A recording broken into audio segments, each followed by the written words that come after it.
Arestado sa magkahiwalay na operasyon ang dalawang lalaking kasama sa most wanted list ng pulisya sa Maynila at Sarangani Province. May unang balita si Jomer Apresto.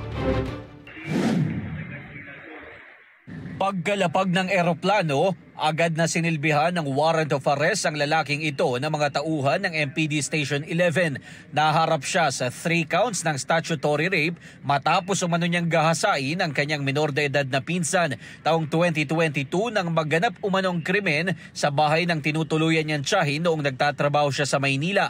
Kabilang siya sa most wanted list ng Metro Manila. May nag-impo sa amin na somewhere in Surigao, doon siya nagkukuble. And then we have made some intervention para makuha namin or makabalik siya dito sa Maynila. Ayon sa pulisya, isang informant nila ang nagpanggap na mag-aalok ng trabaho sa akusado kaya dali-dali siyang bumalik ng NCR. Ayon naman sa lalaki, hindi siya nagtago at nagulat na lang siya nang bigla siyang kasuhan ng pamilya ng biktima. Gusto namin pareho, sir. Sana mapatawal ako, hindi ko na kaya dito. Ang lalaking ito naman, hinuli rin ang mga tauhan ng MPD Station 11 dahil sa kasong rape. Kabilang siya sa mga most wanted sa Sarangani Province ayon sa pulisya. Yung accused, dito naman siya namalagi sa Maynila. And then meron kaming informant na itong nasabing suspect merong pending warrant of arrest.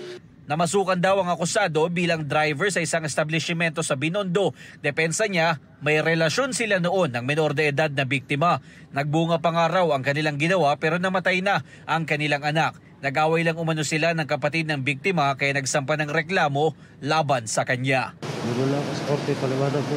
Ito ang unang balita, Jomer Apresto para sa GMA Integrated News. Mga kapuso, para una ka sa mga balita, mag-subscribe sa GMA Integrated News sa YouTube. Sa mga kapuso abroad, subaybayan niyo po kami sa GMA Pinoy TV at sa www.gmanews.tv.